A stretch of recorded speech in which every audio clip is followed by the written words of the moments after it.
Welcome back everybody, my name's Nick930 and today I wanted to talk about the top 10 most important and influential video games of all time.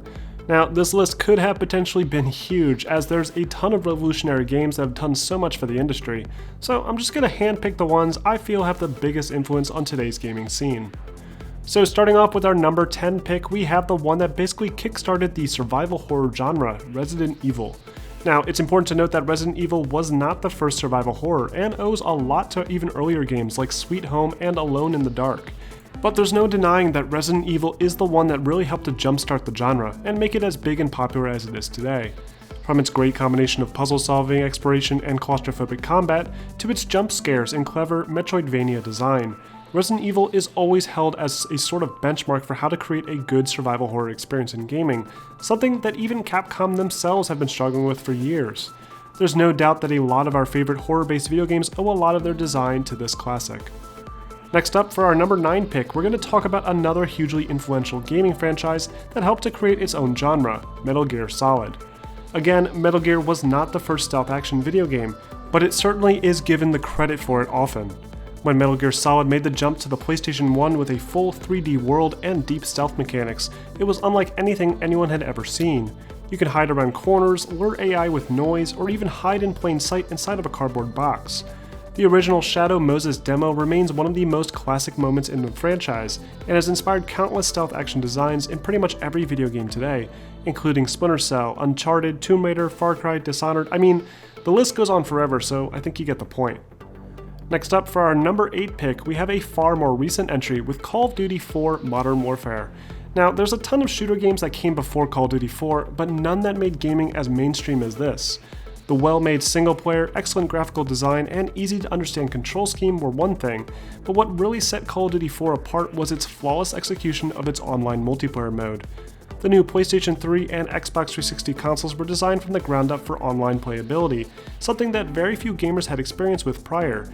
And so Call of Duty 4's multiplayer took full advantage of it with a robust online progression system complete with the ability to customize your character to suit your own personal playing style. On top of that, Call of Duty 4 also introduced things like kill streaks and the ability to shoot through walls, all features that, while not technically new, seemed revolutionary to most players. For our number 7 pick, we have one of my own personal favorites, the original Tomb Raider. Now, Tomb Raider was a special platforming game, in that it was one of the first games to feature more mature elements. Most platforming games at the time featured colorful characters and more kid-friendly designs, because the target audience was obviously younger children. But Core and Eidos realized that after the success of games like Mortal Kombat, there was an untapped demographic, and so they decided to create a platforming game with heavy influence from the Indiana Jones films.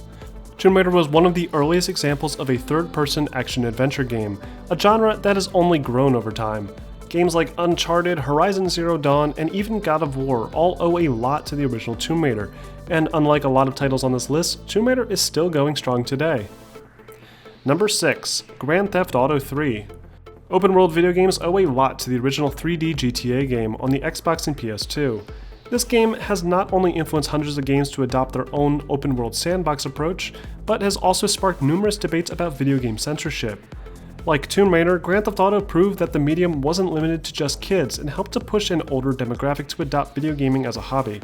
GTA 3's success not only skyrocketed Rockstar Games to everyone's favorite game developer list, but also helped convince other developers to begin adopting more open-ended sandbox approaches to their games, something that can still be found influencing our games today. Number 5. 007 Goldeneye. Now, while games like Halo or Call of Duty might have helped to beef up the competitive shooter scene on consoles, Goldeneye is the one that really helps to start it all.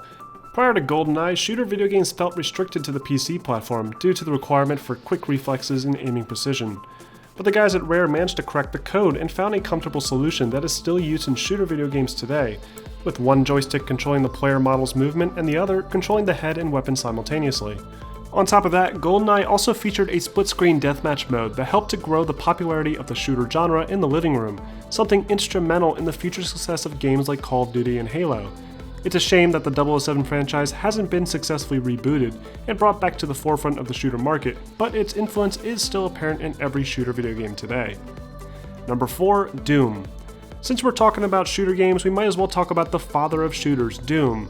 Now, I didn't say grandfather because I'm well aware that Wolfenstein 3D was the first big FPS game, But Doom took the genre that extra step further with more vertical gameplay and interesting environments. ID's tech was used to spawn countless Doom clones, which helped the shooter market explode with tons of new titles, and the genre remains one of the biggest video game styles available. Number 3. Half-Life. All the shooters prior to Half-Life all ended up being the same thing. A bunch of random hallways with weird monster alien baddies to shoot at with no real substance. There was a story, but it was restricted to a few lines of dialogue and hard to read text during the loading screens. But then we had Half-Life, a first-person shooter that introduced an actual narrative to the experience. It wasn't just running from point A to point B, shooting everything in between. I mean, there was plenty of that, but there was actual moments without shooting. Areas where you need to just listen to the characters and get actual story information. The Black Mesa facility was an actual place that seemed like it could exist. Half-Life put Valve on the map, and without that, we wouldn't have a ton of hugely popular titles like Portal, Left 4 Dead, Team Fortress, or Counter-Strike. We also likely wouldn't be using Steam either. But more importantly, Half-Life is responsible for delivering one of the first good narrative-driven shooter experiences, something that every shooter relies on now for their campaigns. Number 2. World of Warcraft. While I'm not particularly a big fan of this game, there's no denying that World of Warcraft is a hugely important video game that's responsible for what seems like the formation of the internet itself. World of Warcraft was one of the first massive online video games, a game that saw an insane amount of active players, and still, over a decade later, still has a large player count. It helped to popularize the cooperative multiplayer experience and has influenced a ton of other online video games including Destiny, The Division, and might even be responsible for the design choices that led to games like Call of Duty 4's multiplayer and many others. And for my number 1 pick, a game that is still influencing the biggest games today, Metroid. Metroid is the reason our action-adventure games exist the way they do. Tons of games owe their design to Metroid and Castlevania, including the popular Batman Arkham games, the new Tomb Raider titles, the Dark Souls games, and even the newest God of War. Metroid was a side-scrolling action-adventure game that featured one large open-ended level that had multiple areas that required special tools to access, requiring the player to backtrack and explore in order to proceed. This unique design is a crucial part of many of our favorite games, and we owe it all to this old Nintendo game. So yeah, those are just some of the games I felt were hugely important to gaming. What other games did I miss? Drop a comment below, and don't forget to like and subscribe for more videos like this posted every week.